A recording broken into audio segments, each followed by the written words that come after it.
Dying. We need to, like the scripture say, there's a time for everything. Right. Time for debates. Like the thing I say in Israel is fast. Nah, it don't say that. It don't say that. The scripture don't say that. Don't say what? What you just said. That's a time for debate. It is. Yeah, it is. No, Ecclesiastes, the 3rd chapter, says there's a season and place for everything. No. It says it's a time to love, it's a time to hate, it's a time to build up, it's a time to tear down. Time and a season for everything. Say it right. If you're going to quote it, quote it right. Quote it right. It don't say, what did I say? You said it's a season for everything. No, it says it's a time and season. Is season in there? Yeah. Okay, then I did say it right. No, but you got to quote it word for word. You an Israelite now? You said I was an Israelite. I'm just I'm practicing Israelite. You said I was one, right? Yeah. Look, now I'm not an Israelite. What I mean. I was just gonna make him. What I was gonna do is make him teach properly. If he gonna be a part-time Israelite or a full-time Israelite, which one he gonna be? That's all. But like, there's a time for debates. Like what I seen from Israel made me want to get back in the ring. Oh my God! Because I seen Israel embarrass the hell out of Israel this past week, man. But is there also a time where we gotta have conversations about black unity, economically, spiritually, and all those things have to come into play.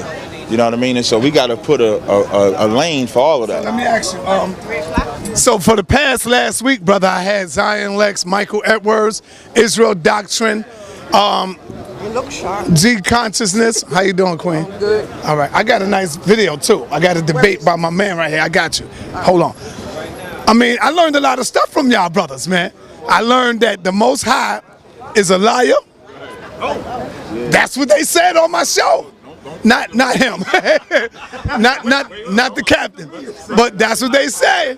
You know, I learned that you can believe in Christ, but you don't have to accept the whole Bible. That's what I learned too. That you don't have to believe in the Bible, but you gotta accept Christ.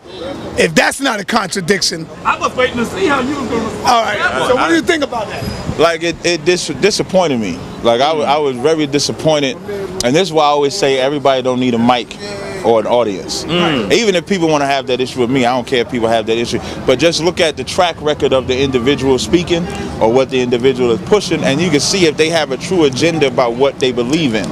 Like if you're about the Bible, or if you're about Israel, or if you're about Kemet, then what you speak should emulate that. We're always gonna agree on that one. You know what I mean? So if you're saying, right, so if you're saying, and again, this type of conversation is not about whether I believe in Kemet or Israel or not. Right. This is just plain. If you was about the Giants, you should be about the Giants. If you're about chemistry or doctrine or lawyer, all right now, like whatever you're about, like if you're about being a lawyer, you should stand on the law. So this ain't about religion or anything about that. So to hear people say that they're about the Bible and then say that God, also the other thing too, they said God wasn't perfect. Said God wasn't perfect too. So to believe in the Bible and to hear people that say they believe in the Bible say God wasn't perfect, God was a liar, then I just know that they don't really believe or follow what they say they follow. It's like somebody saying that they believe in Kemet but won't wear the Ankh. You understand? It would be that important. If you see they not wearing the Ankh, you say, nah, you ain't really with Kemet like you're supposed to be. That's right. You understand? So I was very disheartened by listening to these men that claim to be followers of the Bible to say those things when Christ said in Matthew 5:48, be ye therefore perfect as your Father in heaven is perfect. The Bible, Psalms 18:30 says the ways of the Most High are perfect. So when you say God ain't perfect, but the Bible is saying something different, I'm wondering, like, what are you really believing in? Or are you allowing yourself to be seduced by outside influences, which is what we have to avoid, being seduced by outside. So I was disheartened by that. Now, here's a question I have for you. And to some degree, this may, I'm not sure if this gets to what you were just talking about. It may or may not, but here's a question I have to people who follow the Bible. What do you think about those books that were decided, that a group of people decided should not be included in that text? What are your thoughts about that? Okay. What I think when it comes to the Bible that we have today, which for most parts is the King James 1611, whether it has the Apocrypha included or the Apocrypha is not. Right. How we look at it from a spiritual sense. When you go into the Bible, you'll hear the mention of Enoch. Not a book, but you'll hear him mentioned as a person. Right. You'll hear Joshua mentioned. You'll hear Book of the Wars mentioned. You'll hear all of these things. Now, then you'll see how there's books of Joshua that exist today, right? When you line the book of Joshua up with the King James Bible, which you all can always go back, like we say King James, but it's just a translation. Like if you was to read the Book of the Dead in English, you would then compare it to the Medu-Neter to see if it correlates. So the King James is just a translation, but we can always go to the Hebrew and read the Hebrew if necessary. The reason why we speak English more so out here is because that's what our people speak out here. So we can't, I couldn't come out here and just be like, Asha, Ayun, Ya, Al, Hahor, Yama, Ayun, Ya, Ayun. You don't know what I'm saying. When it's just, now I forgot the damn translation of it. I will lift up mine eyes unto the hills from which cometh my strength. That's what I just said in Hebrew. So now, if I was to say it in Hebrew, it's not edifying. So that's why we use the King James Bible, because it's just the English translation of the Hebrew, so to speak. So now when it comes to those books don't line up with the Bible, whether it be the Hebrew, the Tanakh, the Torah. It just doesn't line up that way. When you say line up, what do you mean? Meaning like there's things in the book of Joshua that contradict the Torah and the Tanakh. So once you have that contradiction of the Torah and Tanakh, then we cannot keep the book of Joshua. The book of Joshua is a book about the book of Joshua. It's not the actual book of Joshua. It's what they think is in the book of Joshua, as opposed to the King James Bible. When they found the Dead Sea Scrolls, when you read Isaiah from the Dead Sea Scrolls, it correlates right to the King James translation. So we know that we can use that. But when you say it's a book about a book, then it's not the actual book. It's just something that they're saying was in that book. Now let me ask this though. Aren't there other things that you would say are, I'm going to use this term loosely, contradictions within the canonical Bible that you're reading today though? No, I've heard people say that often. Okay. But I haven't seen them pointed to me. Oh, yes. I've heard people say the contradictions of the Bible, but I haven't seen nothing contained in the Bible or the New Testament that when you come back and say that there's a contradiction. I hear it all the time, though. I'm not saying that that ain't out there in the world, but you haven't seen it. But I have not seen it. I can see people's misunderstandings of it, what they call a contradiction, but I don't see a direct contradiction. Usually it's somebody's misunderstanding. If I was to say the same thing with Kemet, you would say, okay, no, you have to interpret it this way. It's usually whatever the interpretation that they perceive to be a contradiction, but not an actual contradiction. Okay.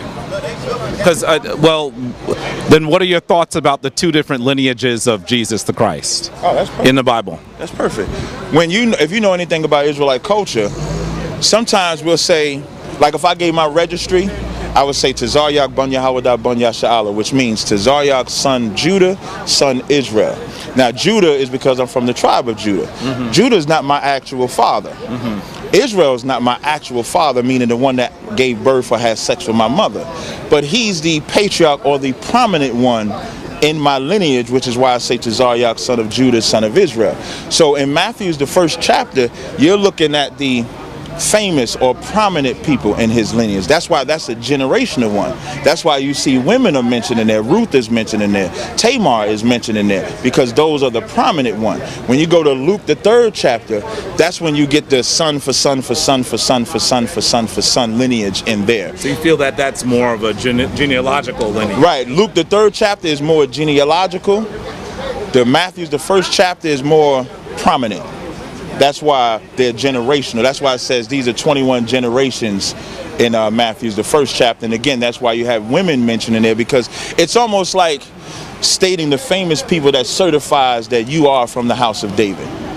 That's why you see that. So those famous people are not necessarily in the genealogical line, according to your understanding. They're sort of the famous people in that particular generation that are mentioned. What I'm saying is those are not necessarily his literal father, son, like that. They're just the prominent ones. That's why I said Ruth is mentioned in there. Tamar is mentioned. Those are women. Right. But they're famous. Like Ruth has a book dedicated to her.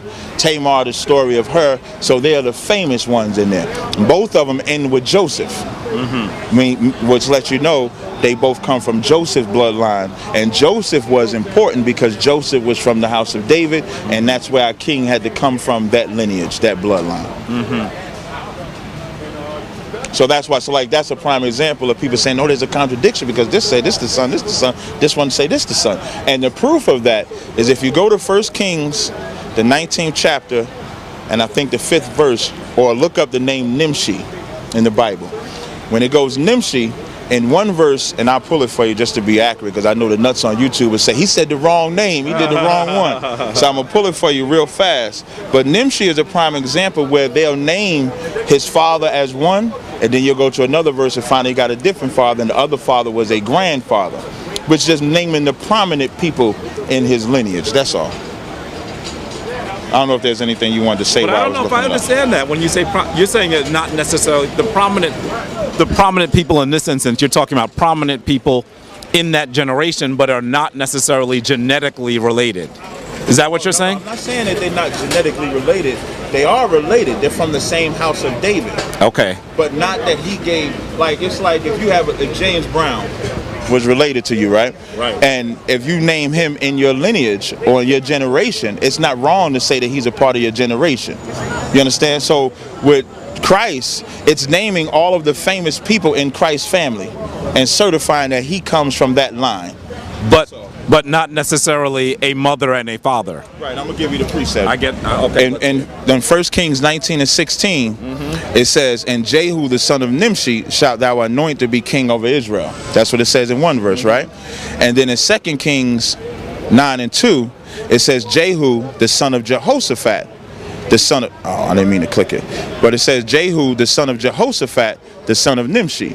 So now in one verse it said Jehu's father was Nimshi. Right. And another verse it says his father was Jehoshaphat. It's naming Nimshi, it's naming Nimshi because Nimshi was the famous one. He was the grandfather. He was the prominent one. Now, Nimshi didn't give birth to Jehu, but that's in his lineage, that's in his line, that's in his family tree, so to speak. And so it's certifying him, his reputation for taking over. But Jehoshaphat was his actual father. So that's why Matthew gives the prominent people in his lineage. Luke gives the literal lineage of Christ. But they're all in the same family. So if my uncle was famous and I used him, he's still my uncle, so he's still my family, so I can use him to certify me as well. Okay. It's almost like a pedigree type of thing. So that's what Matthew's the first. Matthew is about the pedigree. Luke, the 3rd chapter, is about his actual lineage. Okay. I'm going to definitely do some research because I've also heard about the discrepancies, and clearly I think that any text that takes nearly 1,000 years to write is going to have discrepancies. I think that the challenge is that, and those discrepancies don't necessarily mean that it's an invalid text. No, I'm not trying to say that either. No, I understand exactly. Yeah, but I do think that sometimes when we take things very literally, we have challenges. You know what I mean? So that's an interesting analysis that you've given, though. I think what you're saying too about the whole literal part. Right. You have to be careful with that. Some things are metaphors, some things are literal. That's why the Bible says it's parables. So you have to make sure when you're reading what you're reading to get the proper context of exactly what's being said there, so that you can get the proper interpretation. Sure. You understand? So I think that's the most important thing when it comes to the scriptures. Okay. All right? Gotcha. So let me ask you, Brother Jabari, how can you convince this young brother that ancient Kemet, how can you convince him that the real power is in ancient Kemet, and you can use those laws today? Because a lot of Hebrews, such as yourself, you always say, where's your laws at? Where's y'all laws that apply today, right or wrong? Brother, if you look at Ma'at, which we broke down yesterday, truth, justice, righteousness, reciprocity, balance, harmony, and order. All you got to do is study that, brother. And you'll see that we had these rules and laws way before the Bible came into existence. So how do you try to convince our brother? I'll say this. I think that my brother here is trying to do something to edify black people. And I get that. I get he's trying to edify black people. There are things that we certainly don't agree on, right? I think that when we attempt to describe ourselves without Kemet, without those great African nations, what we're doing is we're giving away those people who are the progenitors of human civilization. We're giving away those people who are the genetic progenitors of civilization. We're giving away the most opulent landmass in the world. And so this is the analogy that I gave to Sa yesterday. In many ways, what happens is it's almost like this analogy I gave, it's almost like we're homeless, right? And we find that our grandfather is a billionaire. Right. And because we take issue with our grandfather, we say, no, I'm not going to benefit from my grandfather's wealth. Right. And in that, we realize that there are other people who are actually benefiting from that wealth. There are other people who are drawing their power from that wealth. Right. And I think that when we attempt to do that, we have a challenge. And here's the deal. And I know that after my debate and my discussions on Soneta's platform this week, people have actually said to me, well, you're not genetically related to people in that region. And I want to be really clear that this may be one of the differences between people who follow the Kemetic tradition and people who follow the Hebrew Israelite tradition. I don't think that drawing direct personal lineage from the area is my claim to Kemet. Right. The way I look at it, what I look at it is I'm an African, and therefore I'm attracted by the most powerful description of African tradition. I am drawn to the flower, if you can describe it as such, of African spirituality, African cosmology, right. African theology, and so that's where I find myself connected to Kemet, not necessarily according to a DNA line. And so that's the direction I take, and I really wish that I could convince my brothers who are in the Hebrew tradition that don't view themselves as African that is something that is worthwhile, because what we do is we are giving away the store that is our legacy. And as someone who has taken over 3,000 people to Africa, it's critically important. We are both Africans, let's say this, black folk, so we can agree on that. We're both black folk that are from, no, I think he would agree.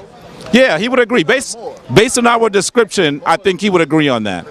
But let's say this. We are both black folk who were born within the boundaries of the United States. Correct? We would agree on that, right? The people who have created this very powerful nation actually believe that they are the progenitors of the legacy of ancient Kemet. We were talking about this last night, so I mean, the people who developed the capital of the United States, right. Before they called it Washington, D.C., they called it Egypt on the Potomac. They love. So and they actually structured all of the streets. Let me finish though. They structured the streets of the capital in a manner to actually draw on the power. Hear this though, the power of the divine energies as described by ancient Kemet. And that's what they did. So in some ways what we're doing is we're allowing those people who seek to do us harm to continue to take control of our legacy. Right. And I think that what we need to do is we need to reclaim our legacy. And when we reclaim our legacy, we're going to realize that those things that the Tamhu, that the European have claimed are their greatest accomplishments are actually signed with our mothers and fathers' names. And that is of critical importance to me. And to answer your question, why the white man love Egypt? The white man loves Egypt for just what we was talking about yesterday. He see the energy. He's robbing us of our energy, using it against us, turning it against us. This is why you hate Egypt, because he masterfully made you turn against Egypt, brother. Thank you. I appreciate it. He you should have heard that one. Yeah, I heard exactly what he said. Let me tell you something, man. What you said, I agree with when you say what they have done was taken one of our greatest powers and then used it for themselves and then got us emulating it, right? That same analogy, we take the same thing when it comes to the Bible. And here's what I mean by that. Isaiah 1:3 says, "An ox knoweth his owner, and the ass his master's crib. But my people Israel do not know who owns them." I'm paraphrasing. The part "do not owns them" is not in there. That's the part that I added. But that's what he's implying, that we don't know who owns us, meaning the children of Israel. And so, without being too blatant or disrespectful, because I don't want to come across that way, but I may say things that may touch a little bit, right? When it comes to following after Kemet, and to hear you say, and I hear a lot of brothers say, that they're not genetically connected to Kemet, but that's what they draw from. You learned that from the white man. And this is what I mean when I say that. Sanet and yourself made a statement that the white man, when he came over here, he emulated everything about Egypt. The phallus, this whole built, the dollar has the pyramid, all of that, because he loves Egypt. And you know what else you know what he learned? You know what he learned from Egypt? Is that slaves made Egypt great as well. He didn't learn that from us. He learned that from you. No. You gotta let me finish. You gotta let me finish. Okay, you gotta let me finish. Y'all don't believe that there were slaves in Egypt. That's what y'all don't believe. America is great because of the slaves. Egypt was also great because of the slaves. That's what the white man know. That's why Sanet got that frown, because wait, listen, I'll let you go. Let me go. Let me go. So, and that's, I just want to make that statement first, because that's the last thing I said. But there was a lot of good stuff that you said in the beginning that I want to address. And like, so for me as a black person, what I've always wanted to do was find out my true identity, not attach myself to something that I'm not, and I'm just attaching it, because that's what I did when I found out Christianity, or when Malcolm X was, when I used to listen to Malcolm made me want to be a Muslim, even though I'm not an Arab. But just the power and the information that he was given made me say, man, I need to be a Muslim like them. But then I said to myself, okay, I'm gonna be something that I'm not genetically. Arabs can be Muslims because they know Muhammad was their people. He directly comes from that. As black people, the reason why we're caught up in all of these many different philosophies is because we don't take the time to find out who we actually are, period. Forget what we like. If we like Kemet, that's one thing. Like, the science, y'all always talk about like the science and education and stuff that comes out of there. You'll never hear me argue that y'all didn't know nothing. You'll never hear me argue that, to say that y'all didn't know nothing, that y'all didn't do nothing, that y'all didn't build nothing or whatever. But the reason why I don't take hold of Kemet is because I'm not Cometian. There's nothing from their history, culture, or anything that can show me that. No different than if you say Ethiopian. There's nothing from Ethiopia that can say that I'm that either. When we gravitate to that Bible, when we say that we're the children of Israel, it's because there's things in that book, future prophetic things that's in that book, that correlate directly to this time frame that we're in and describes a certain set of people. Otherwise, I wouldn't say I was Israelite either. You understand what I'm saying? So when you say that you grab hold of Kemet like a flower because of the greatness that was in Kemet, and then you see these other people emulate it, it's almost like if the white man didn't glorify Kemet, would y'all really be in Kemet like that? Because I don't see y'all glorify the different aspects of Africa. I've encountered, about 32 more minutes. 32 more minutes? No, not 32. I meant to say 30 seconds, and then I said 2 minutes. My bad. I've encountered in the conscious community, right, I've counted many different brothers that follow African culture. All of y'all follow the same thing, Kemet. And then I look at the white man, and he follows Kemet too. I don't see different brothers from the conscious community pushing a Nubian perspective, or pushing a Nigerian perspective, or a Tanzanian perspective, or Zimbabwe. I'm saying who I've encountered. Everybody that I've encountered, their culture starts and ends with Kemet. And then I look at the white man, and his culture starts and ends with Kemet. Now you may be a brother. Now, I'm almost done. Now you may be a brother that's different, but you'll be the first. Every other brother, all they want to stuff down my throat is Kemet. No other culture. And when you bring up Nubian culture, I've seen Unc and all of them get mad when you bring up the Nubians and say the Nubians did anything. All they want to do is say everything started and ended with Kemet. And when brothers come with Nubian, even the Kemet, the Amun Ra squad, will shit on Nubian to push Kemet. So I look at them and then I look at the white man. Y'all the same to me. All right, Jabari. Wait, no, I gotta listen. Only take a minute. Sir, please. First of all, he's talking to a brother with a. I don't know if y'all at home can see this. He's talking with a. Well, y'all gonna hear this. Y'all gonna hear this. He's talking to a brother wearing West African clothing and a chihuahua on the front of his outfit. If you read my book, you'll note that there's a chapter on Kemet. There's also a chapter on ancient West Africa. But I want to be, but I want to be clear. I want to be really clear that I know you're not talking specifically about me, but in some sense, I want you to understand that that is not distinct. I mean, I think you see my ankh, you see that I'm connected to Kemet, you see I'm a Kemetic priest, but I don't see. This is the challenge with literalism. This is the difference. But listen to this. I'm going to answer that right now. This is the challenge with literalism. Because when I look at Kemet, when I look at my lineage as an African, I see no what's the word I'm looking for? I see no division is not properly though.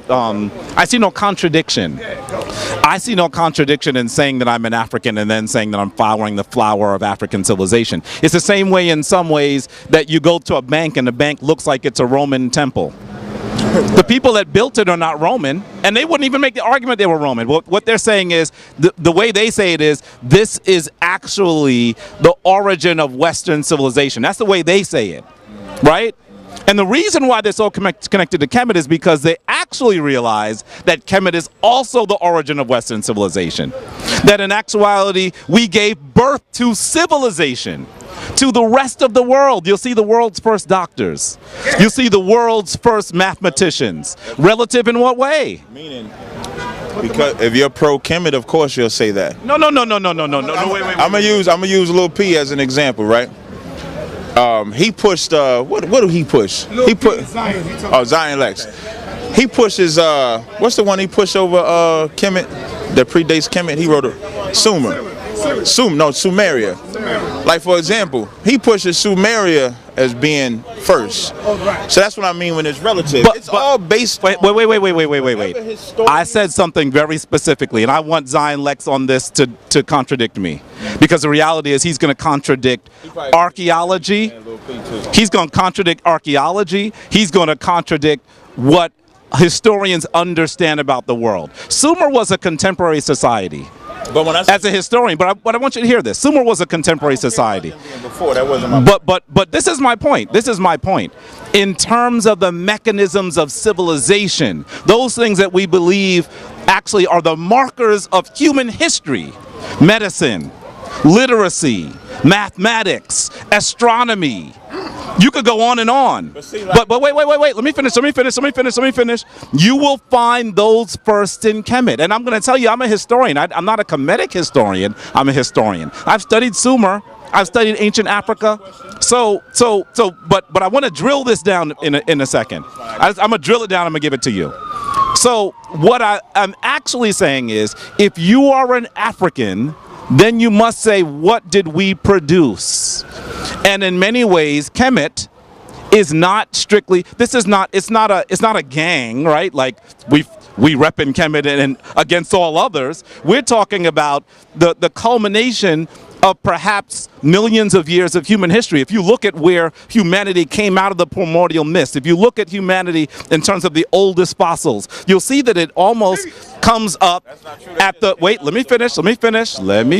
That's not what that said. Yeah, that is what you better read the article. You got to read the article, because I listen. So basically what happens is we actually see the origins of human civilization. We see the oldest fossils. We look at those fossils that we sometimes call Lucy, which should rightfully be called Dinknesh, by the way, coming out of Ethiopia, by the way. So you had better recognize your lineage there. And then we also see older fossils like Ardi. And they all come from the same region, the oldest fossils.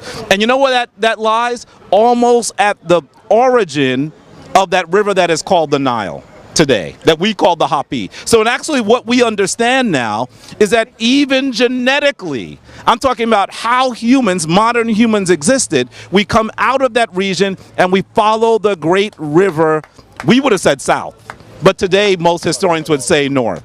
And so in actuality, what you're actually seeing is Kemet is the flower, not just of African civilization, but of human civilization. And that's the reason why you will see that the European pays close attention to Kemet, because they actually are trying to build a civilization that has the same sort of longevity, the same sort of ethereal power in the universe. And so when they create their capital, they say, we want to be like them. In fact, they'll say, those brown people, we don't know who they are, we are them. Right. Because what they're trying to do is steal your legacy, black man. That's what I said earlier.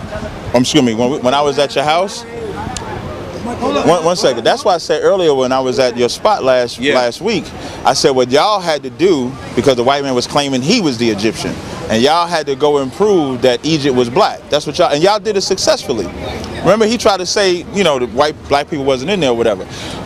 History, right?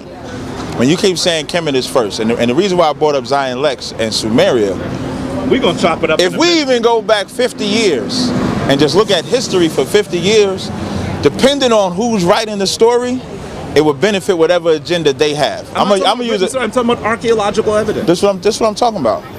We have to look at the ones that's discovering and writing the history, and this is what I mean by that. I'm gonna give a funny example, a funny one. The Lone Ranger, right? You seen the TV show The Lone Ranger? Of course. Was he white? Around the same age. Was he white or black? Was he white or?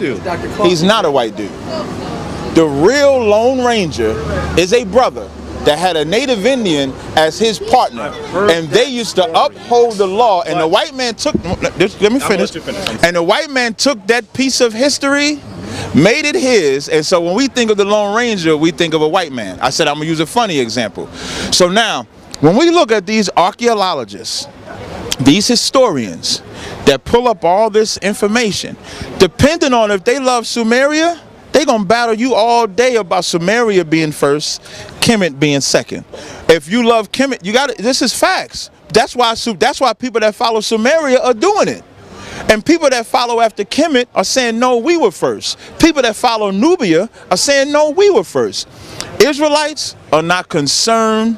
This is real important for y'all to understand. Israelites are not concerned with being first. We're not concerned with being the first scientists, mathematicians, or anything. What we're concerned about is being who we are supposed to be, and going into that culture, seeing how it fixes us, because we're the people that don't know who they are. The white man that follows Egypt, he still know he's Russian, Irish, or whatever it is that he is. All we can come back to, no matter what we follow, is come back to. That's why you said we're both black in America. We can be both black in America, but we're more than that.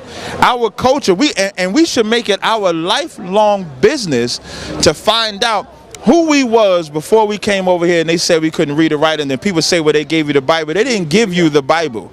They gave you their interpretation of the Bible. And whenever we would find the Bible, whenever we would find the truth of the Bible, they would stomp us out. That's why they would kill somebody like Nat Turner. They would kill somebody like Denmark Vesey when he wanted to separate, when he got the truth of that Bible. That's why they would separate that from us. So we have to stop the race of we're the first mathematicians. Who cares about being the first mathematicians when we're on the bottom today? Our culture is what's going to free us. When I mentioned in your lecture you had with debate with Prospect, I said we should have seen the laws of Ma'at and how that correlate today. So I never said truth, justice, equality, some nut ass shit like that. That ain't what I'm talking about. What I'm talking about, love thy brother as thyself. If this brother trespass against you, deal with it this way. This one committed adultery, deal with it this way. You lend money to this brother, deal with it this way.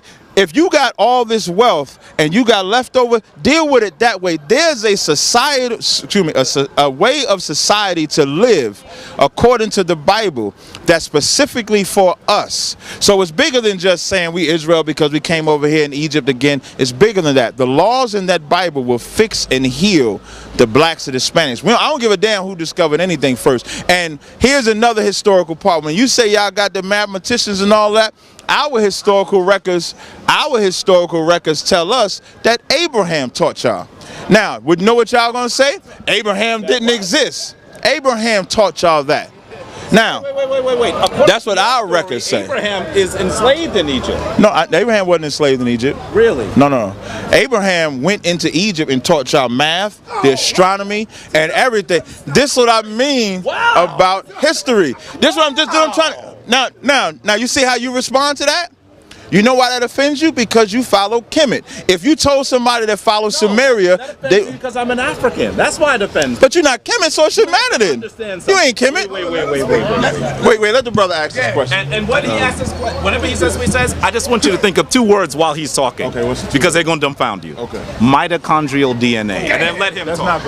He should. That means you don't know what it is then. In all respects to our African mother, because all of our African mothers, I say Ashe to them, but I want to say one thing, Brother Zach, Tazaryach, sorry, we are the Bible living itself. That's what I think. We are all the, no, you understand what I'm saying. What I'm saying is, I think it's very childish in my essence to believe that the Creator put us all here and we had to write things down to understand what to do and what not to do. I had a big argument all the time with brothers and sisters in all religions about that. My heart and my mind already came made. I already knew what to do and not to do from growing up, right? I already knew what to do, right? No, we know what to do, trust me. But that's not the point. There's a question, right? Which came first, the chicken or the egg?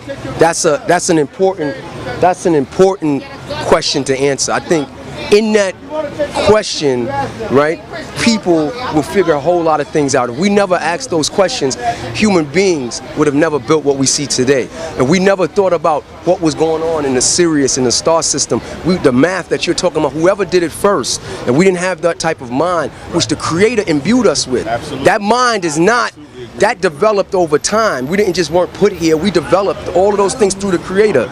Now what I'm saying, through the Creator, right? Everything is through the Creator. Absolutely. Everything is through the Creator, whether it's coming from Sumeria, Egypt, ancient Ethiopia, ancient China, you know, Israelite civilization, everything came through the Creator. But our indefinite search for answers and truth, because I'm a truth seeker and I am an African, right? First, my mitochondrial DNA will tell you all that. My Y chromosome sitting right here will show you that. Well, the Y chromosome, we got, that's the daddy. But I'm just saying, I just think I want y'all to answer the importance of getting to the science of things, to the bottom of things, to human discovery is important, right? And I think that's why if I was first, I should be given the ability to say I was first, if it's the truth, because I'm a truth seeker. If you bring me the truth, I don't care what I believe for the last 40 years of my life, I'm going to accept it from you. Right. Same with you, same with Brother Sinetta. And I think that's what we should be getting to. And answer the indubitable question, who came first or which came first, the chicken or the egg? Question, right? That is the question, and that's an important question. I'm not going to touch on the chicken or the egg because I'm going to just direct what he said. Okay. When he said, who asked me the father of science and stuff like that, I'll answer that question to my kids when they want to answer it. What I'm saying is, if Israel is not first in something, like if Abraham, who's our forefather, if he wasn't first in something, it doesn't take away from me being an Israelite. It don't make me dumb, it don't make me smart, it don't make me anything. Anybody can create something. This ain't a battle over who created this first. This is a battle of black people don't have their identity and they need to have it. And then once they have it, follow the moral compass that's from that culture. For us, it's Israel and the laws. That's what's important to me. Not if you say, well, we built this first, we built that first, so have it. But, all right. I think you're misunderstanding the basics of the argument. I'm gonna try to make it a little bit more, I'm gonna go straight to the point instead of dance around it, because I want to be clear that you understand what I'm saying. Maybe like 20 minutes. Yeah, I want to make sure you understand what I'm saying. To be really clear, now let me start by asking you a question. Are you related to your mother? Of course. Are you related by extension to your grandmother? Of course. Okay. Essentially what mitochondrial DNA does is it actually follows the women down a line to its origin. And so what occurred, but wait a minute, I'm not going to even leave them there. But what occurred is that scientists took the placentas of people from all over the world on every continent. On that, they probably stole them. He might be right about that. We might agree on that. But the point is, they took it from people from all over the world, from every single continent, speaking a multiplicity of languages, from a multiplicity of ethnic groups and racial groups, and they studied mitochondrial DNA. You got to hear this. No, and what they did was, in looking at the mitochondrial DNA, they were able to trace every person on the planet back to one woman. And that woman existed in Africa. She's an African. I'm not talking about what people wrote. I'm not talking about people's opinions. I'm talking about science. And the reason why I start with the mitochondrial DNA is because I'm an African.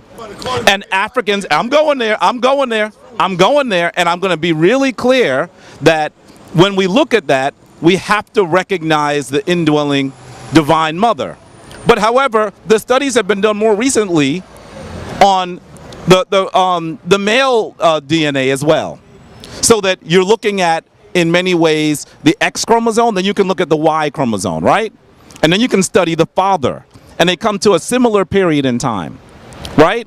Okay. So in actuality, what we're saying is that everyone on the planet is, by extension, the offspring of African people. That's what the science says. And that is what gets us away from trying to deal with people's understanding of the generation of humanity. Because in actuality, what you're seeing is that science tells us where humans come from. Now, I want to be clear, that's a story that intrigues me, not because I practice the science of Kemet, because that area where they were found in is not in Kemet. Right. However, I'm going to tell you this much. The Kemetic people also said that was where their origin was. And they used to send expeditions there. And they said, the ways of those people are the ways of our people. And then they proceeded to actually divine, to discern, and even eventually to write the most extensive and comprehensive series of laws, I'm using that term for you, that govern human history. Now, the things that you said we should know about, if you look at the world's earliest book, and I continue to go back to this because I visit this ancient brother's tomb every year with students, with young people as young as 9. And we go into the tomb of Ptah-hotep. When we go into the tomb of Ptah-hotep, you are actually able to see that in these 37 principles, he says this is how someone should live according to Ma'at. And I want to be absolutely clear that if you follow not just the lineage of ancient African people, but also the moral guide of ancient Africa, you will find yourself at the forefront of human civilization. And in fact, the reason why we are mentioning the world's first mathematicians and the world's first sciences is because what we are trying to do is say we are not a benighted cursed people. That in fact what we are those individuals that gave civilization to everyone. Gave it to the Tamhu, gave it to the Namhu, let's be clear, gave it to the Asian, gave it to the European, gave it to the Hebrew one. And if we understand that that is who we are, then we understand what we are capable of. And so as we talk about trying to keep Harlem black, let's make it plain. As we keep about trying to unify and to ensure that our people are edified and are able to move forward in power, the primary thing we have to do is understand who we are. I agree that we have to understand who we are. Now let me say this, and I want to reiterate this. I'm not saying that when I do a DNA test, I'm going to say, wow, I was living in Kemet in the 13th dynasty. Because I actually can follow my father's line. I know that our people have heritage in Guinea. I understand that. In West Africa, I don't see any contradiction by saying, I said Guinea, he says Israel. I don't know how you did that. I don't know how you did that. It is in West Africa. So all West Africans came from Israel? No, I say that for a different reason. Okay. I think you're going to need to explain a lot to do that one. Yeah. But let me say to you that really what we're trying to do, and I'm going to show you this image right here too. I'm going to show you the image of the man that wrote the world's earliest book, because I think it might be instructive to all of us. This is an Egyptian dude, right? Yeah, because that's where it comes from. Okay, no sir. That's where it comes from. I mean, that's just the reality. That's where it comes from. And so as we understand from whence we come, and I don't know if you can see this on screen, That's the brother right there. Brother, he's darker than both you and me put together. His hair is nappier than anyone on this street. This is the man that, I definitely will. This is the man that builds the world's, let me see if I can turn up the color here. This is the man that builds the world's first, that writes the world's first book. And so when children understand that they created literacy, they cannot say that they can struggle with it. When children say to me, when children that work with me say I struggle at math, I say, how can you struggle at math when you created it? When they say they struggle at science, I say, how can you struggle with science when you gave it to the world? So understanding who we are allows us to then situate ourselves in 2017, and that is where I'm going. That's really where I'm going here. Absolutely. And in regards to the mitochondrial DNA, right? You said when they tested, they went down and down and down, and then they came to one woman, right? Here's where, okay, just for the record, right? We don't have an issue with science per se. It's just something, because we do have an issue with it, but not all the time. Okay. Meaning, like, it depends on the theory behind what they're trying to do. When I hear them say that the mitochondrial DNA came down to one woman, I think about the white man's belief in the Bible. And I'm going to tell you why. When the white man gives you the Bible, he gives you this perception of one man, one woman created the entire earth. We can all agree to that, Adam and Eve, right? We can all agree to that. So everybody's looking for this origin of this one man, one woman, based on the scientist's belief in the Bible and trying to debunk it or support it, whatever the case may be. The problem with the theory of giving me one man, one woman is because the Creator did not create one man, one woman. The Creator, and I'm using Creator to do a blanket term, we would say Yahweh, that's who we call the Creator. But the Creator created mankind at one time, flat. It wasn't just one man, one woman, because if you're saying it's one man, one woman, then you're saying it's okay to sleep with your sister, your mother, your uncle, your auntie, or whoever. And God hates incest. So there ain't no such thing as one man or one woman. The Lord created all of mankind at one time. So there was a boom of civilization. Period. Now, where are you getting this from? Because it don't from say the that in the Bible. This is where you're wrong. Yeah, show me. On the 6th day, a day unto the Lord is as 1,000 years, which means a span of time. It's not literal. When you look at the creation... So then the world is 7,000 years old? That's a different question. Let me break this down. That's why I said it's not literal. Okay. It's a span of time. Okay. So when you look, so when you're looking at the creation story, and he said he did this on this day and he did this on that day, it's not 24 hours like we think of a day.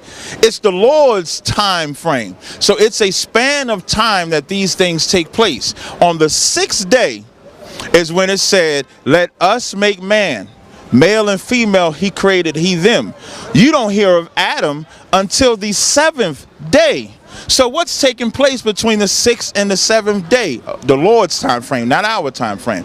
Between the 6th day and the 7th day, you have mankind living, dying, flourishing, building, creating, doing all different things. So on the 7th day, when Adam is talked about, the reason why Adam is talked about is because that's who the Lord chose to deal with. Not that there wasn't other people existing at that time, because when Cain went out of the garden, he went to a city called Nod.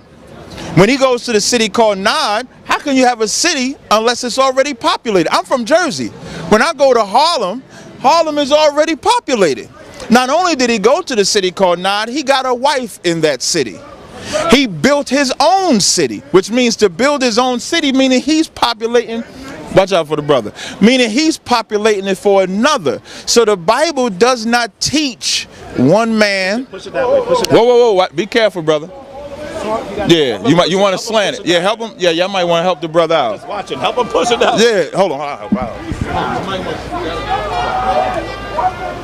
So, to finish up, the Bible does not teach one man or one woman populated the planet.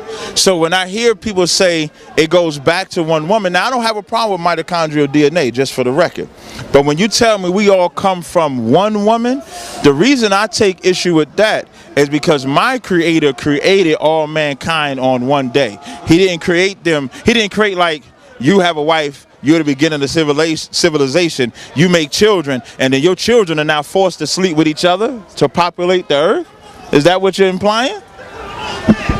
I'm going to switch hats for a second. Okay, no sir. Because you know that I'm a historian priest, right? So I was talking to you about history. I wasn't talking to you about my spiritual tradition. And I want you to understand that the major problem I have with the Abrahamic traditions, the major problem I have is that today in the way that they are rendered, they are literal. You just told us a beautiful story about how the Creator created the world. And I can tell you my creation stories as well, coming from Kemet. I'm not dealing with a creation story. I'm talking about science. I'm talking about science. And I want you to be really clear. Listen, we're talking about science, because you can travel the chromosomal DNA to one woman and one man. No, my beloved, that is not how genetics works. We come from one woman. Yes. Right? Are you saying that children slept with their sons and daughters? You want to hear something really interesting?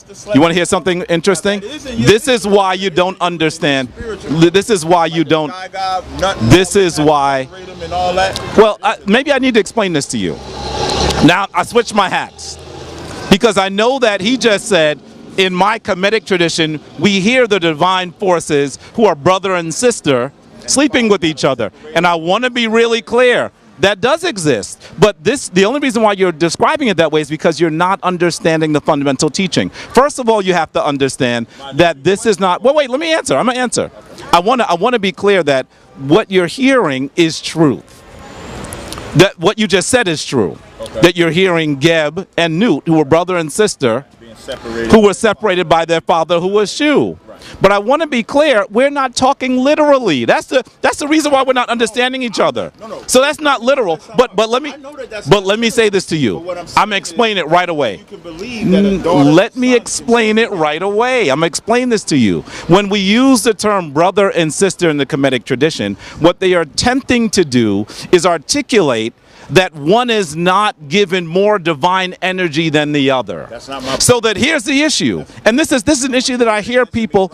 But I want to be clear. Let me finish this comment, and then I'm gonna let you finish it.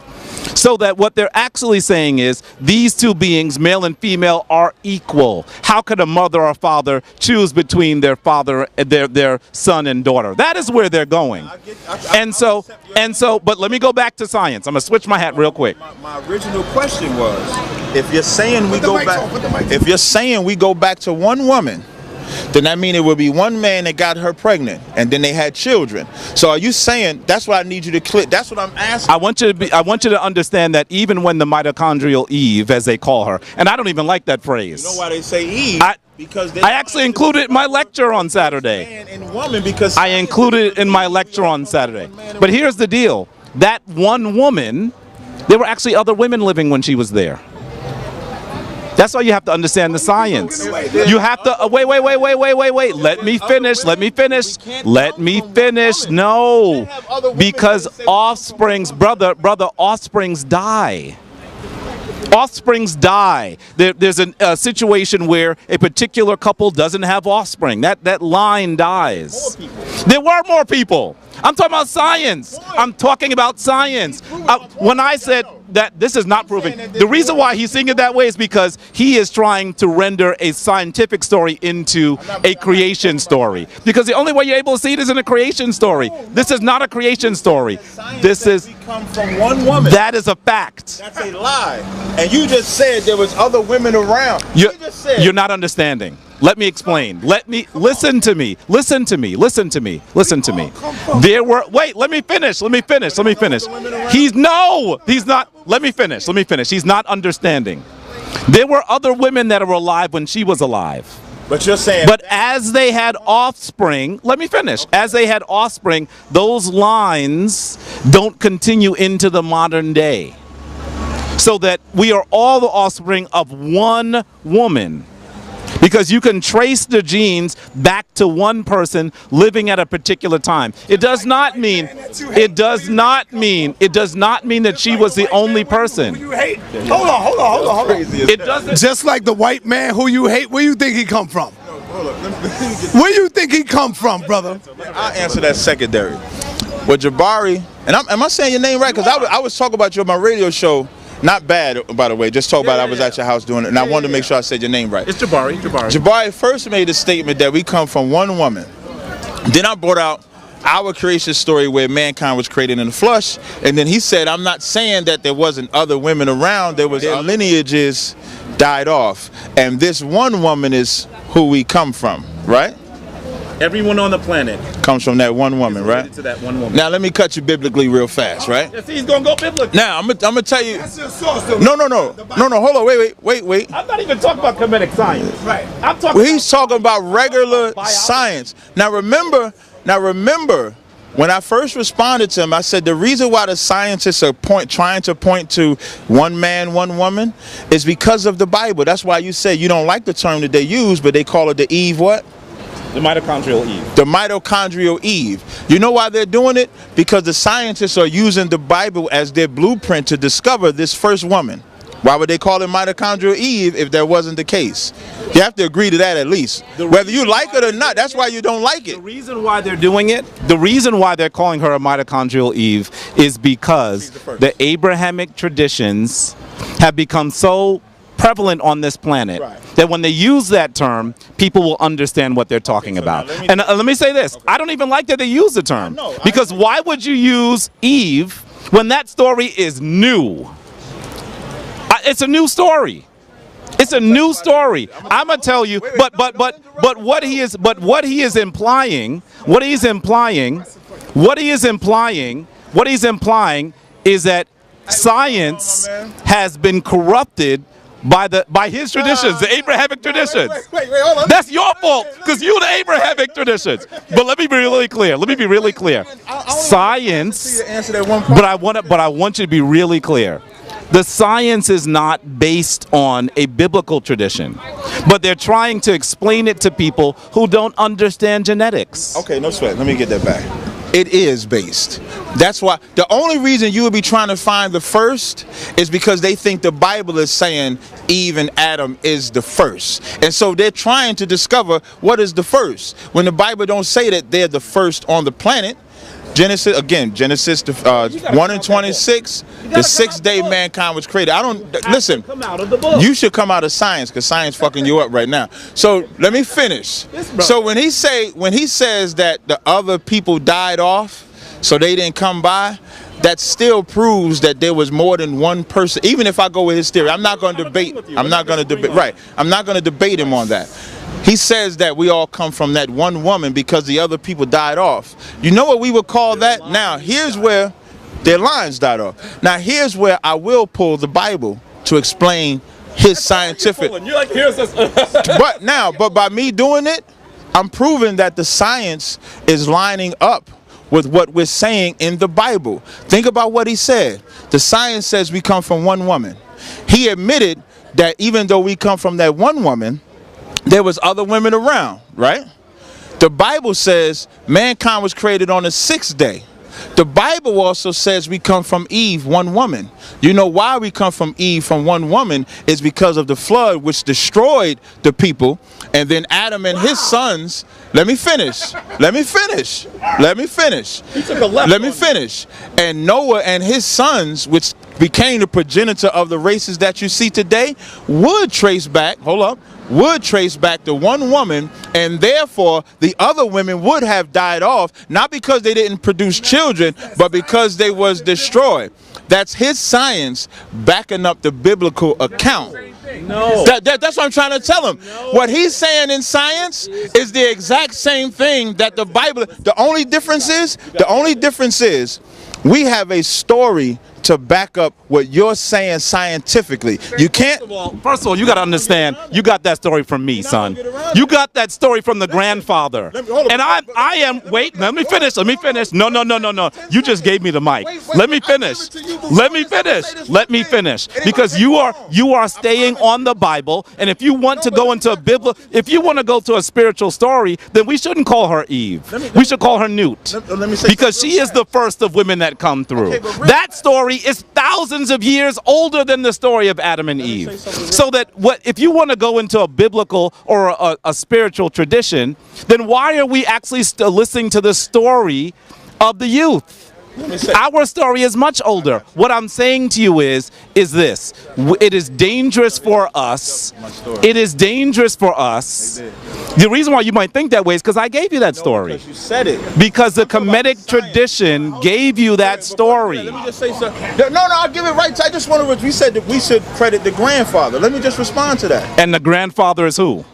What you would say would be Kemet. Let me just say something. Well, Atum in that sense. Okay, Atum. You saying that we should credit somebody. Israel is the youngest nation. That's why I said I'm never going to argue about something coming before us, because for us, Israel is the youngest nation. Let me finish. But when you say that we get that story, so let me finish. And when you say that we get that story because other cultures have a story similar, that's the proof that it happened. So again, it backs up the scientific account. No, I'm not saying that it comes from anywhere else. I'm just saying that we're young. That's all. Brother. No, wait. He has to hear this. He has to hear this. First of all, you have to, just because you got to you have to. I got about 10 more minutes. Okay, that's good. You got to understand something. You got to understand something really carefully. Because other traditions have the story, doesn't mean that they're talking about a historical story.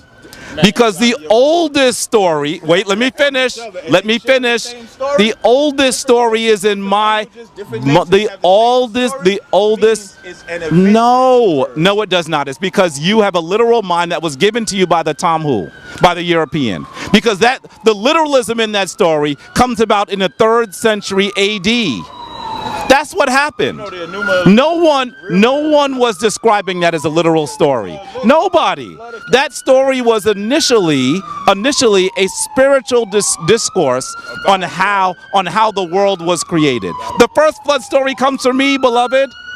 So you have to understand, but I'm saying I understand it better than you do. And so you have to understand we're not talking about a physical story. We're not talking about something that occurred and that's a historical story. What we're actually saying is, he's saying the science proves the Bible. What he needs to do is recognize that there's nothing wrong with having a spiritual text that describes the world. You got to listen. You're not listening. Brother, I can you're not proving it to me because you don't understand. He don't understand what I'm saying. He's not understanding what I'm saying. That's why he's understand. One brother right here. Everybody else is but y'all saying the same thing. Y'all one brother. One dude. All right. Hold on. Check it out. Just for the record, this is gonna be the last one. Okay, let me ask you a question, brother. How old is man? 25. I would say, I wouldn't necessarily put a time on it, but I would say it's not as old. Like, all right, let me ask you this then: how long we been on the planet before the Bible? Let me go there. Well, I would go back to when Moses gave us the letter of the law, so to speak. So you're talking about a couple thousand years ago, but we're not that old. The planet itself is not that old. I know people like to say, listen, brother, Captain, you on video. I'm asking you, how old is man before the Bible? How long we been here before the Bible? Nah, we can estimate. There's an answer. Yeah, there's an answer. Again, I wouldn't. You don't know. When it comes to time, I don't know if I wouldn't give an exact time. And I know why you won't give it time. Hold on, Jabari. No, science gives. Jabari, hold on, brother. The reason why you won't give a time is because you know the Bible came when, about 2,000 years ago? If we give him all right, we'll give you 3,000. Let's give him 3,000. Hold on, we give you 3,000. That's why I mentioned Moses. The reason why I mentioned Moses is because Moses is the one that gave us the first 5 books.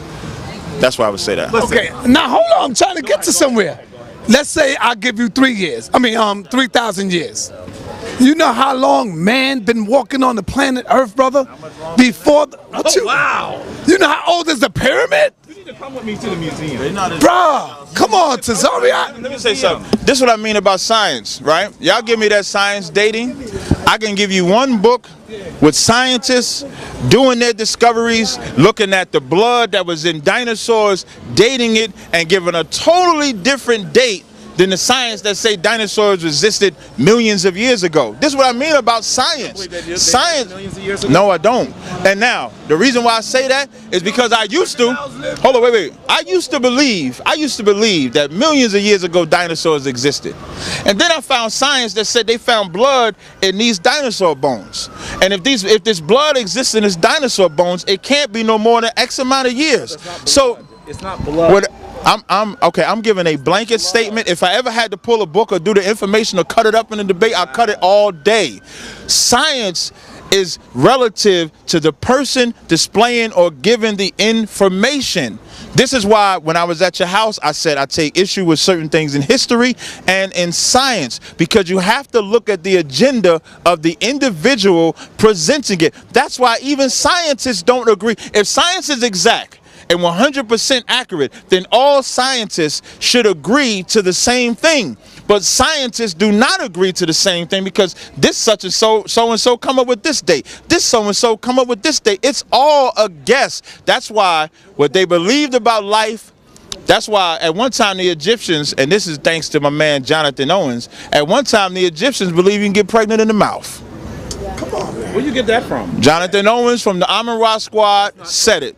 I'm not, whether it's true, then talk to Jonathan Owens, and he's a well-respected, what they call him, the Magi? Archers going everywhere. Archers going everywhere from the Magi. That's what he said out of his mouth. I'm trying to make a point. That's what he said science of chemists said back then. Now, of course, it could have changed back then, or it could have developed more. So if science is ever evolving or changing, it's because they're getting more understanding of the science. But if scientists do not agree 100%, don't give me that goddamn science. Wait. All right, shalom. And he's leaving. I said I had to go in 10 minutes. Did I not? I said 20 minutes. I gave y'all a mark. Yes, you did. Yes, you did. I appreciate talking to you. I'm going to say one thing to you so we can continue this conversation later. All I'm going to say to you is that you have to understand that your spiritual, when you render your spiritual books like a literal text, you are reducing them to a newspaper. And there's a difference between lowercase t and capital T in truth. Absolutely. And I would say that your spiritual text tried to get at the capital T truth, and less at the lowercase t. When did they come up with the mitochondrial DNA with the woman? Like what year was that? I would say that the story. Let me just say it again. The elevated sciences around genetics, I'd say that they began to come up into that story in the 1980s. Okay, so let's say the 1980s is when they came up with the mitochondrial DNA that we all came from one woman. The Bible said that a long time ago. Shalom. You know, I'm gonna tell you one thing though. Let me say one thing to wait. I gotta say this. I hear it's gonna rain. Brother Tazaryach has me looking for a magical boat because it's gonna rain. All right, my man Captain Tazaryach, hold on. Can you live your life without the Bible? Yes or no? When we say living your life with or without the Bible, what we're essentially talking about is the law, right? And there's in the scripture that guy, Lex Vortex, fucked up when he was like, the law is a schoolmaster, meaning we don't need the law. That's a lie. When it says the law is a schoolmaster, meaning someone that's outside making sure you're keeping the law, we don't need that. That's what I don't need, because I already know that I don't need to murder, kill, etc. like that. But these are things that people need to be taught. Again, how do you know? We're taught that a man could be with a man, woman can be with a woman. So now we have to go and give them laws. And the reason why we use the Bible is so that you don't think that it's something I'm telling you to do.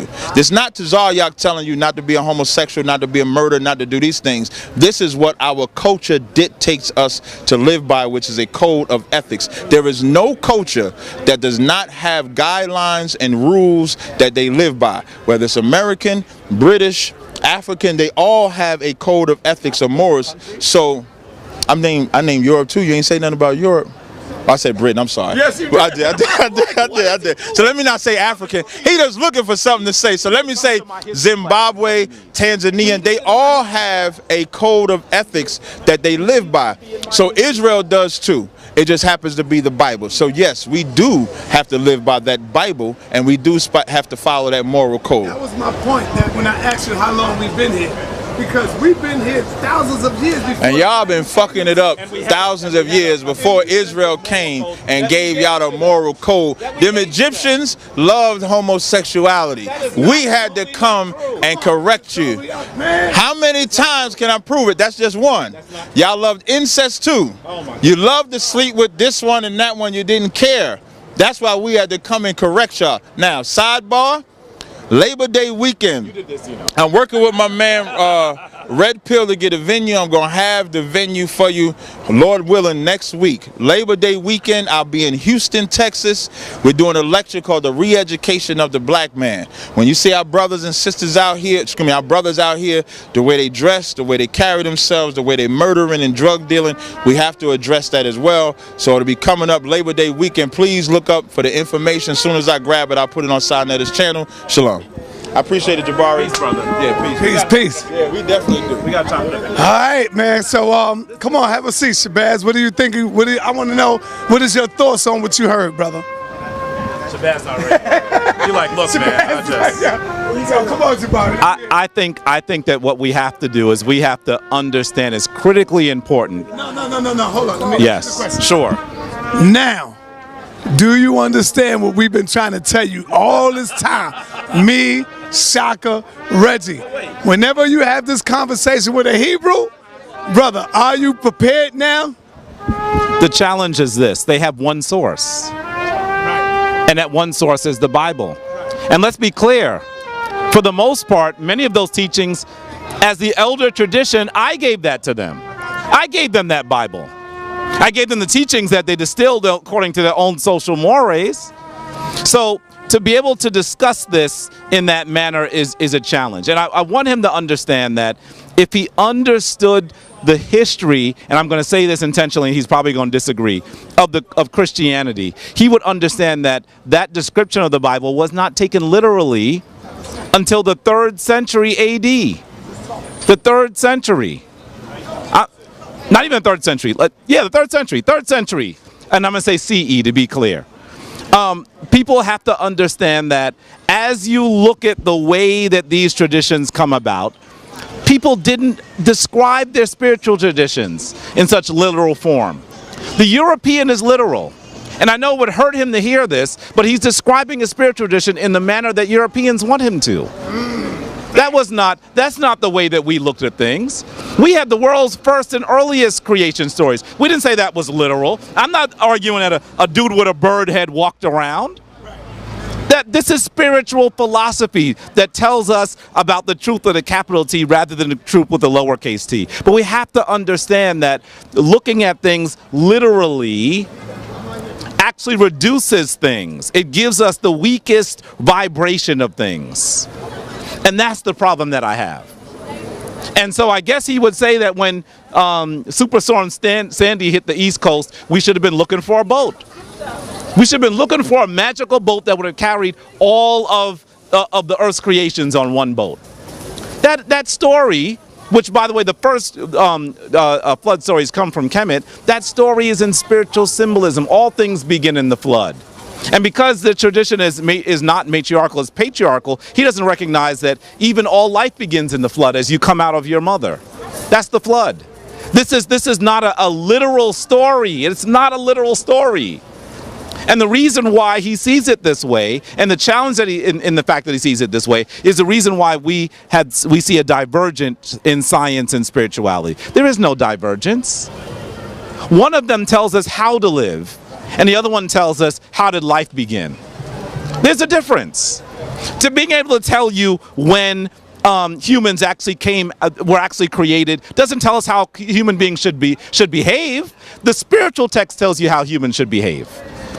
And so I would not listen to a scientist to tell me how I should behave. I'd listen to the spiritual text. But the problem that we have with the Abrahamic traditions is that they don't have any understanding of that. And part of that is because we don't have good schools in the hood. That's the reason why. So because we don't have good schools in the hood, they don't understand biology. They don't understand genetics. They don't understand sciences. And those aren't things, I'm not going to cede those to the European. Our Africans were the first scientists. I don't cede that ground to the European. We taught them the sciences. They were still running around looking for the earth to be flat when we understood how to chart the heavens. And so we have to be clear about where spiritual texts are universal stories that tell us how to live, and where science helps us understand how things occurred. That's my fundamental problem here.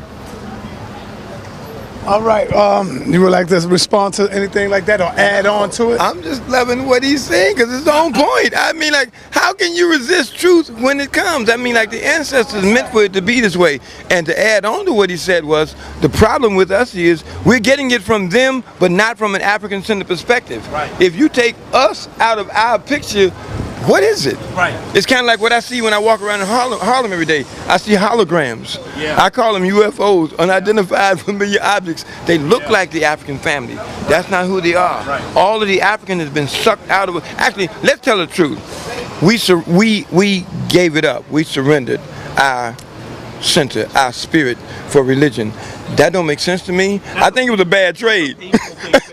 I think it was a bad trade. Okay, but see, it's as simple as us simply taking it back. Right. All you have to do is want to be you. It's just that simple. Right. We out like the cameo said, I just want to be what you want me to be. Faking like we some other motherfucker that came along later. I'm saying, just be you, goddammit, everything will be all right. It's the way God planned it. Right. That was Billy Preston who said it. He said, that's the way God planned it. That's the way God wants it to be. Yeah, yeah, yeah, yeah, yeah. Why do men be so greedy when there's so much left? All things are God-given and they all have been blessed. If you get this message where you don't, others will. You don't understand me, but I love you still. That's the way God planned it. That's the way God wants it to be. Yeah, yeah, yeah, yeah, yeah. And it's all about us knowing our story. But we're not interested because nobody, well, let's put it this way, Master didn't give us permission to yet. So you and I saying it, they can't hear us. If we get a white man to do what we're doing right now, they'll change almost overnight. I'm sure they would. I can guarantee it. That's why they changed Jesus from black to white, brother. There was no accident in their strategy. This is all deep psychology that many of us fail to tap into and understand and figure out how to do what every doctor does. When you go to the doctor's office, he does not have a cure for you until after he has a talk with you. To diagnose, not necessarily diagnose, to find out what you know the problem is. Once you tell the doctor what the problem is, not only can he help you, you can help yourself. We've always had this power. We just don't want to know. I want to say believe, but that's a nasty word in the black community. We need to throw our belief away and move to knowledge. Grab a hold of it like you've never grabbed hold of anything ever before in your life. But the problem with us is we believe too much and know too little about who the fuck we are and why the hell God put us here as well as kept us here. See what I'm saying? The problem is, yeah. You gotta hear this. He said the problem is we believe too much and know too little. About who the hell we are. That's the wisdom of an elder. You hear that? It ain't no accident. That's the wisdom of an elder. As long as you have. See, it's not an accident. This is divine manifestation, which we fail to accept. In other words, the baton has been passed. Think of it like a relay race, okay? And the team is on the line. The championship is on the line. The elders have passed the baton, okay? All I'm asking us to do is take it and run like your life depended on it, because your life does. Matter of fact, let me go even deeper. Your baby's lives depend on how you run this race. I'm begging you, please, African people, wake the fuck up and earn your right to breathe. It's not an accident that we're here. I'm serious. Get real about this. I mean, Dr. Clark, Dr. Jeffrey, so many have left us, man. I'm going to the celebration tomorrow, today, to just say thanks to those who've already paid the price. You standing on the shoulders, damn. You're standing on the shoulders. Yeah. All I'm asking you to do is say thank you. And don't do like the Jesus niggas do and say thank you in words. Show your thank you in deed. See what I'm saying? Show your thanks about how you live your life every day. Every day. So it ain't no secret to nobody no longer. If there was a secret at all, I wake up every day for one reason and one reason only, and that's to strike a blow for our liberation. Because don't nothing else exist. The African mind is the final frontier. Take yours back today. Wow. Wow. The wisdom of an elder, right? The wisdom of an elder. The wisdom of an elder. At the end of the Beautiful. day, but an extension of you. Woo! Wow. Called you for a while. Have you? Can't get you. Yeah, that was me who talked to you on the phone. Wow. In the words of Schwarzenegger, I'll be back. I'll call you this week. Absolutely. Now, I want to ask you, are you somewhat surprised of the level of their information and where they get their main sources from pertaining to the Hebrew Israelites? I honestly am. Surprised is not necessarily the word I would use. I would say disappointed. That's what I would say. Because I think that what we've seen is that many folks in that community are, and I was just saying this to you off camera, Brother Sa, they're willing to use allegory when it suits them, and then they want to be literal when it suits them. You know, I want to ask them, for example, if they think eating lobster is an abomination. Yeah. I want to ask them that. No, they do. Because the reality is some of the things that they are teaching in that book should stay in that book. We should not be so literal. And that's the challenge that I have with them. They do teach that. And if that, amazing. Crabs and Amazing. And so they don't eat it at all.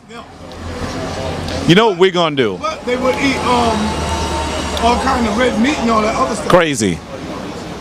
We have to get to a point, beloved, where we are able to understand that that tradition is one tradition that our people followed. And they're older traditions, traditions that were born out of the heart of Africa. And if we are going to be a powerful people, we need to draw from those traditions that made us powerful. That's what we need to do. And I don't see how anyone could possibly seek to draw from a tradition that does not have him powerful. To draw from a tradition that leaves him prone. Draw from a tradition that does not connect them to their greatness. And in doing that, they have become extremely literal. Extremely literal. And part of the reason is because all they're doing is reading the Bible. They're not reading about how the Bible came about. They're not reading about the people that put it together. They're not reading about where and when it was created. They're not reading about the political struggles between those groups of people who decided what should be in there. They're not reading about the groups that had books that are just as old, that were annihilated because they didn't suit the European literal patriarchal story. They don't know any of that story. All they have is the book, by the way, that was allowed to us by our enslavers. And that's a problem. Because in some sense, they are trying to be the best slaves that God ever made. And I'm using God intentionally. They're trying to be the best of the slaves. Free yourself, brother. Free your mind. Become an African once more. Connect yourself to a landmass that gives you power. Connect yourself to a history that has you sitting at the forefront of human history. Connect yourself to a family that gives birth to the rest of the world. That is when you take in your power. Let me ask you. What was crazy for me, right, when I hear my brother say, I don't care about who was first to do this or the first to bring that. I don't care about us being the first mathematics. What do you mean you don't care about that, brother? That is crazy. You got to teach your children. See, the white man care about it. This is why he lied to you. That's right. You know, because everybody else on the planet will lie to you and steal your information to use it against you. And he gives you the book. Dr. Clark said, when they came to Africa, they gave us the Bible, and they took the weapons and the gun, and they took the They said, Dr. Clark says, you know, when they came to Africa, they gave us the Bible, and they said, and we had the land, and they gave us the Bible. And then they said, bow your heads and pray. And then when we prayed, we looked up, and we had the Bible, and they had the land. This is a problem. This is a problem. Another point that y'all didn't say. He said that when they came to Africa, they was looking for liars for hire. Liars for hire. To tell a lie, wouldn't tell the original story. about the cave, about how we had all kind of things that we can use to mentor our mind, to make our mind more greater. We had gold, diamonds, rubies, pearls. They didn't want the other people around the world to know that we're great people, original people. That's right. People that was talked about with people that had everything they wanted. That's right. Knowing that who we was. That's right. And let me tell you something. Did you talk about the European, the one that was in the caves of Europe, eating dog food, feeding him and his dog, because he know that we was the original man? We are the original man. Right. We ain't got to lie about nothing. No. Don't care who come in and take over, what world they take over. We are the original man. Yes. You understand? Yeah. We don't have to lie about nothing. No. And I think that the challenge that we have is we have to get to a point where we put ourselves back in a position of power. That's what we have to do. We have to come to a point where we are once again in a position of power. And the way we do that is drawing ourselves back to when we were in a position of power. And say, well, what did we do? You know, if you had a child and that child lives a life that is dangerous and painful and doesn't suit them, and they realize that their great-grandfather was a powerful ruler, their great-grandmother birthed everyone, you would say, well, what did we do during that time? How did I become the person that should be revered? And then you try to emulate that. It's that simple. But yeah, rather they would go back to a story, by the way, which we also crafted, which has been curated and plagiarized, but a story that is no more than 2,000 years old. Yet we have stories, we have texts that are much older that they drew from. And then when you come to the point where you say, well, how do we get to a point where we date things? They don't care about dating. How do we get to a point, well, they're older books. They don't care about what's older. Well, what about the fact that African people existed long before Israel and Judah? They say, I don't care about that. All I care about is the Bible. Brother, you are remaining in the situation where the European still has control, still has hold of you. Let me say this. I like that ring too. That's hot. That's my wedding ring too. Yeah. This is my wedding ring. Yeah. And this one. I got on 2 wedding rings. Well, I need to get. I just put this one on. See this one? Again. Baba Heru, this one comes out. If I want to just wear it. Yeah. See that? Yeah, this is my wedding band too. Wow. But I just wear both of them. I just put one on here and one over here. Yeah. But he knew I was gonna get him when I asked him, how old you think man is? And he didn't want, you see, he ain't want to answer that question. You can't tell me, CaptainTazaryach, that you don't know that crocodiles been here for millions of years. You can't tell me you don't know that. You know what I'm saying? He would say that scientists have an aim. They're trying to get something. Right. Now, he says, we give them 3,000 years. The pyramids, bro, how old you think the pyramids are, man? So you telling me that we had to wait? What was we doing before the Bible got here? You know what the problem is? And I said this before, the problem is that we don't have good schools in our neighborhoods because our children aren't learning the sciences that they should. And so all they have is what they get on Sunday. That's all they have. They're not able to talk to you about genetics. They're not able to talk to you about biology. They're not able to talk to you about mathematics. In order to be powerful people once more, we have to actually engage in the sciences. That doesn't mean that we discard our spiritual texts. Our spiritual texts tell us how to live, but they don't tell us how we got to actually be bipedal, how we walking upright. That story is not in conflict. One of them is a story that is told in great allegory, and the other one tells us exactly what happened when. That's the way it works. But they become so literal that they think that everything in these texts must be exactly how it occurred. And that is unfortunate. And you know what I really need to ask him is, he says with all of these groups have these flood stories, so it must have happened. So then what I would ask him is, if all of them had these flood stories that must have happened, then why wouldn't you look at the person who told the story the oldest? What would you debate him on?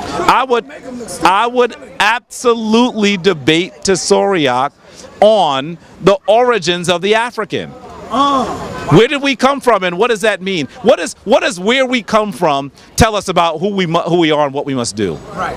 That's where we go. What's the origin of and you know what? I'll even give him some grace and say the origin of the black man. I would even say that. What's the origin of the black man? So he doesn't feel uncomfortable with the term African. Right. But that's where we have to go. Yeah, but I wouldn't even do that. I'll ask him, your leader that gave you the information, how far do he go back to know what the original man is? How far do he go back? They don't know. That's Because okay. all they gonna do is All go right back. then. They All only right. dealing with the Bible, bro. Yes. This is what's crazy about it. It's like there's no other book. Right. Their sources is the Bible. Okay. They don't go outside the Bible for their sources. It's really hard when it's very difficult to come to an understanding with someone who only reads one book. That is that's the craziest thing. And the other thing is, if you're only going to read one book and think that there's only one source, then what do you say about the fact that we know that there were other books used by early Christians that were not included? What do you say about that? What do you say about the fact that Europeans were the ones that decided what the canonical Bible would be? Those aren't Africans that decided that. Those are Europeans that decided that. So what do? How do you come to a point where you have to acknowledge that even though these greater teachings might have first been uttered by Africans, were first uttered by Africans, what do you do about the fact that Europeans altered, changed, and decided which teachings would best suit them? And then read from the same book that they decided would best suit them. How do you address that? How do you address it? That's a problem. That's a problem. What would you That's him right there? So he laughing at you right now. You know we gotta chop it up, right? You know we gotta chop it up. In a real debate. Because we need to, I got Tazaryach on the line right now, for those of you, I have the mic in one hand and the phone in the other. We need to discuss the origins of the black man. Where did we come from, and how does understanding where we come from help us understand what we have to do right now? Now that's a good debate. That's a debate we need to have. And keep in mind, I initially said the origin of the African, but I'm trying to give you a little grace and say the black man, so that give you a little grace there, good brother. You know what I mean?